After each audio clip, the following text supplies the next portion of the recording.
Assalamualaikum warahmatullahi wabarakatuh. Perkenalkan, nama saya Anita, NPM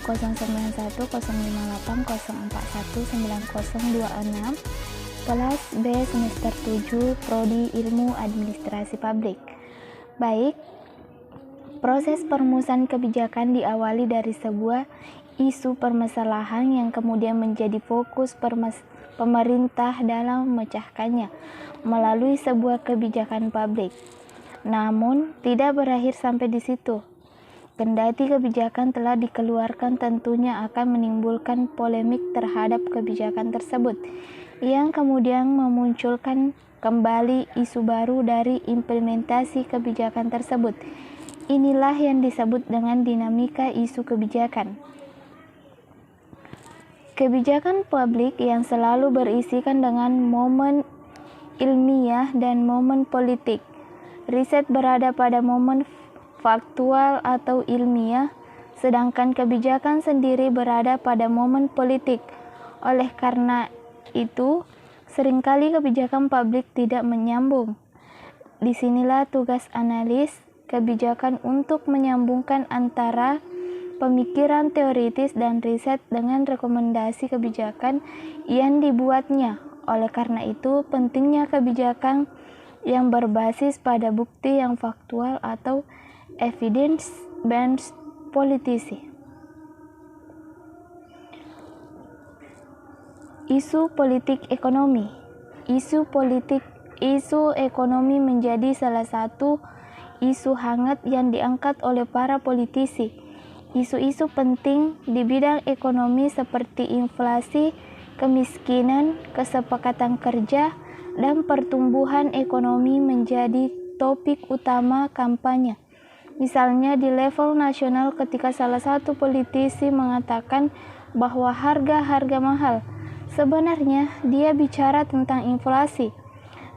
Di level internasional, peran dagang antara AS dan Tiongkok merupakan perpaduan kebijakan politik dan ekonomi kedua negara itu.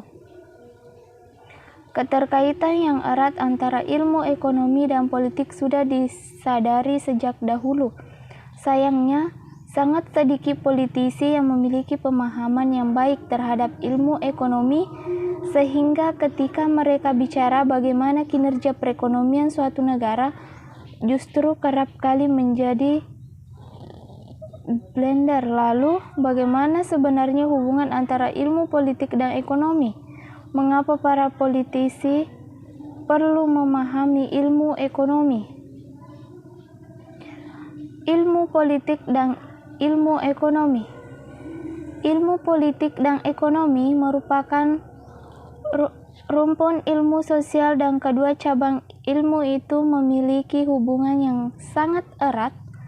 Ilmu politik terkait dengan dinamika tentang siapa pemegang kekuasaan di suatu bangsa atau masyarakat. Di Indonesia, pemegang kekuasaan itu ditentukan oleh partai atau sekelompok partai atau koalisi.